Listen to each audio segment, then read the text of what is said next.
समय हम गोरखपुर यूनिवर्सिटी के गेट पे हैं और यहाँ से कांग्रेस की एक प्रत्याशी है गोरखपुर विधानसभा सदर से चेतना पांडे जी। आइए हम लोग जानते हैं कि वह किन मुद्दों के तहत जनता के बीच में जा रही हैं। क्या बताएंगे मैम?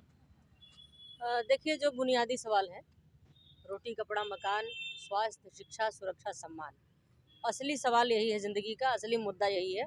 और इन्हीं मुद्दों को लेकर के इस शहर की भी राजनीति की जाएगी। दूसरी बात यह है कि राजनीति से मध्य वर्ग और निम्न मध्य वर्ग, या कह दें कि निचला तबका, लगभग हाशिए पे है। तो मेरा ताल्लुक एक मध्यवर्गीय परिवार से, एक निम्न मध्यवर्गीय परिवार से है। तो ऐसे में मुझे लगता है कि एक नई परंपरा की शुरुआत हो रही है, जहाँ बहुत बड़े बड़े पूंजीपति घरानों के लोग राजनीति में आ रहे हैं। वहाँ अगर कहीं से इस तरह की स्थिति बनती है कि किसी मिडिल क्लास के व्यक्ति को ये अवसर मिलता है, तो कम से कम उस वर्ग को और समाज में जो सामान्य जीवन जीने वाले लोग हैं, उनको एक बार विचार करना चाहिए कि इस परंपरा को आगे बढ़ने का अवसर दें। लड़की हूँ लड़ सकती हूँ का नारा दिया गया है, कैसे इसको चरितार्थ करेंगे आप? आपने अभी कहा छात्र संघ उपाध्यक्ष रही हूँ, तो ये तो बात पुरानी हो गई। लड़की हूँ लड़ सकती हूँ इसीलिए लड़ा। नहीं, अब तो चुनौतियों का जो धरातल है वो बदल चुका है। आप किसी न किसी यूनिवर्सिटी कैंपस में रहीं और यहाँ पे इतना बड़ा सदर विधानसभा, तो एरिया तो बिल्कुल अलग है, चुनौतियाँ भी अलग हैं, इसलिए इसको कैसे आप फेस कर रहे हैं? देखिए, मैं बिल्कुल कह सकती हूँ कि 15 साल से ज़्यादा का समय, 1.5 साल से ज़्यादा का, डेढ़ दशक से ज़्यादा का समय सार्वजनिक जीवन को रहा है, राजनीतिक जीवन को रहा है। और जो जो इश्यूज़ रहे हैं शहर से जुड़े हुए, क्षेत्र से जुड़े हुए, उन सभी मुद्दों पर काम करती रही हूँ। और 3 साल से, तो पिछले 3 सालों से तो समझिए कि वार्ड की समस्याओं को लेके, लोगों की, गोरखपुर जनता के बीच में सक्रिय रही। बिल्कुल जनता के बीच में सक्रिय हूँ, उनकी ज़रूरतों को लेकर के। तो वही करना है, राजनीति को करना ही वही है।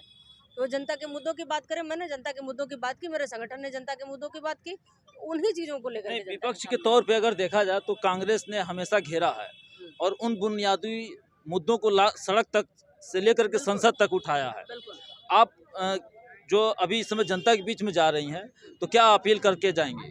बिल्कुल वही बातें जो मैंने कही हैं। मैं जनता से भी यही कहती हूँ कि आप जाति धर्म इन सारी बातों से ऊपर उठते हुए केवल उन मुद्दों की बात करें जो वास्तव में ज़िंदगी के लिए ज़रूरी है। गोरखपुर सदर से खुद सीएम योगी आदित्यनाथ ने अपना नामांकन कराया है, तो कितना आप चुनौतीपूर्ण मान रही हैं इस प्रत्याशी नहीं, को? मुझे क्या चुनौती है, जनता की चुनौती है।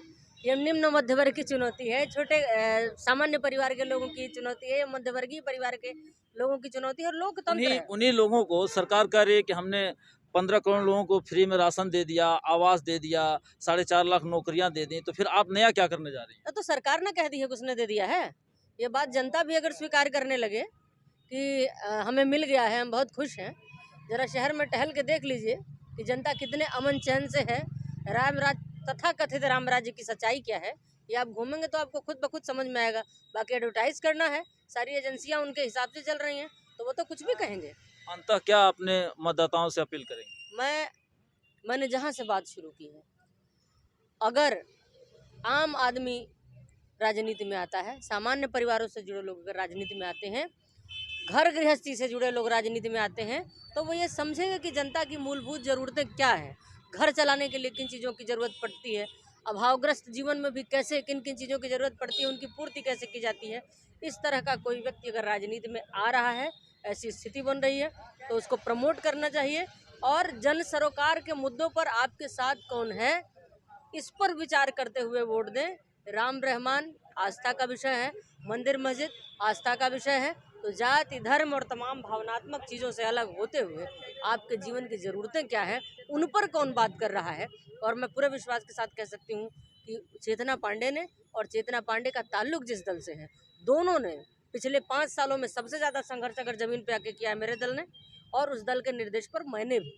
तो कहीं कोई दिक्कत नहीं है। लोग देख रहे हैं, विभिन्न माध्यम से लोग जानते हैं, और सत्य के साथ आना चाहिए।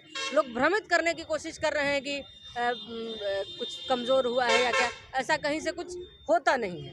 ये उड़ाने की कोशिश। एक ऐसा दौर था जब यूपी में सिर्फ कांग्रेस ही कांग्रेस थी, तो मुझे लगता है फिर वो दौर आने वाला है जब फिर कांग्रेस ही कांग्रेस होगी, क्योंकि जनता के मुद्दों पर कांग्रेस ने सबसे ज़्यादा लड़ाई की है। कांग्रेस ने कभी भी जाति धर्म की बात नहीं की है, कांग्रेस ने कभी किसी विशेष संप्रदाय की बात नहीं की है, कांग्रेस ने कभी भावनात्मक मुद्दों को से लोगों को भटकाने की कोशिश नहीं की है। तो राजनीति का आधार सिर्फ और सिर्फ बुनियादी ज़रूरतें होनी चाहिए। जिन ज़रूरतों को पूरा करने के लिए ये राजनीति भी होती है, ये व्यवस्था भी होती है। तो जो उस तरह की बात करे, जो दल उस तरह की बात करे, जो व्यक्ति उस तरह की बात करे, उसके साथ आना चाहिए। धन्यवाद। ये रही हमारे साथ चेतना पांडे जी, जिन्होंने कहा है कि जन सरोकार से जुड़े मुद्दों को लेकर के वो जनता के बीच में जा रही हैं और उन्हीं को उठाएंगी, चाहे वो सड़क हो या सदन हो। धन्यवाद।